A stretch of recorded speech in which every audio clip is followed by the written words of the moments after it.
जय श्री कृष्ण भक्तों। पद्मनी एकादशी लौंद मास के शुक्ल पक्ष की एकादशी।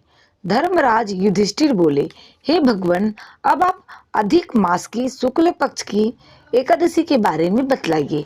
उस एकादशी का नाम क्या है तथा उसके व्रत की विधि क्या है, सो विधि पूर्वक कहिए। श्री कृष्ण बोले कि हे राजन, अधिक मास की एकादशी जो कि अनेक पुण्यों को देने वाली है, उसका नाम पद्मनी है।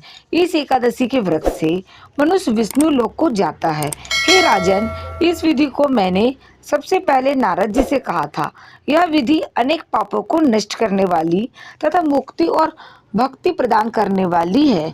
आप ध्यान पूर्वक श्रवण कीजिए। दशमी के दिन व्रत को शुरू करना चाहिए और कांसे के पात्र में भोजन, मांस, मसूर, चना, कोदो, शहद, साग तथा पराया अन्न दशमी के दिन नहीं खाना चाहिए।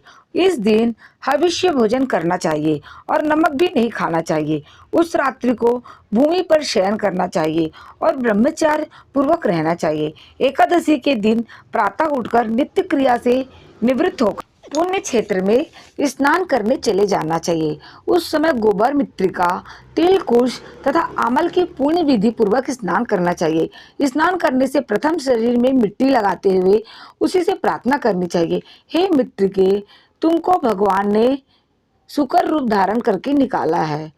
ब्रह्मा जी ने तुम्हें दिया है और कश्यप जी ने तुमको मंत्रों से पूजा है, इसलिए तुम मुझे भगवान की पूजा करने के लिए शुद्ध बना दो। समस्त औषधियों से पैदा हुई, गौ पेट में स्थित करने वाली और पृथ्वी को पवित्र करने वाली, तुम मुझे शुद्ध करो। ब्रह्मा के थूक से पैदा होने वाली, तुम मेरे शरीर को छूकर मुझे पवित्र करो।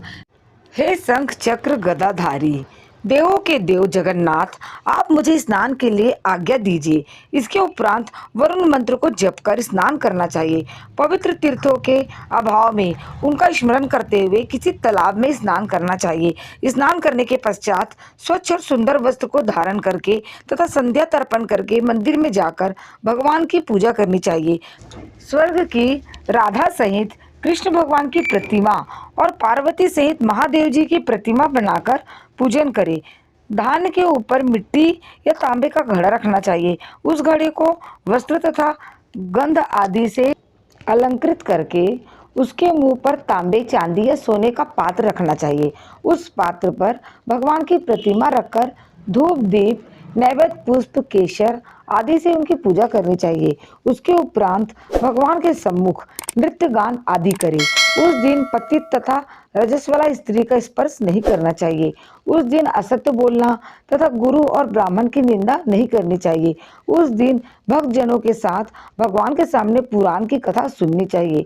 अधिक मास की शुक्ल पक्ष की पद्मनी एकादशी का व्रत निर्जल करना चाहिए। यदि मनुष्य शक्ति रहती हो तो उसे जलपान या अल्पाहार से व्रत करना चाहिए। रात्रि में जागरण करके, नाच और गान करके भगवान का स्मरण करते रहना चाहिए। प्रति प्रहर मनुष्य को भगवान या महादेव जी की पूजा करनी चाहिए।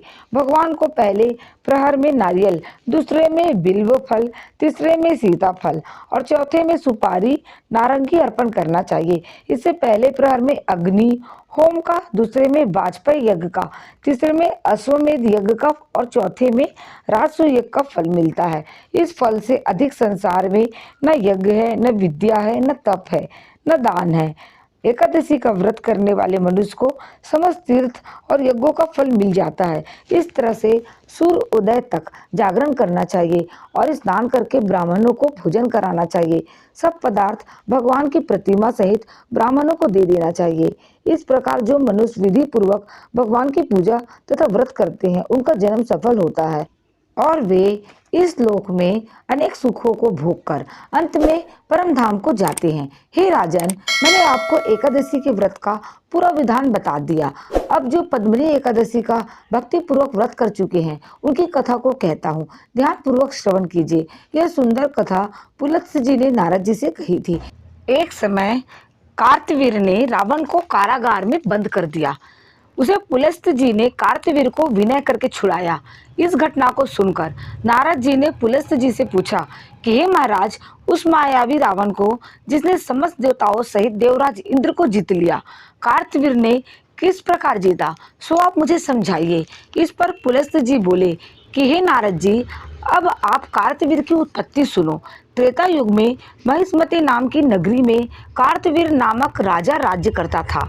उस राजा की 100 स्त्रियां थी। उसमें से किसी के भी राज्यभार संभालने वाला योग्य पुत्र नहीं था।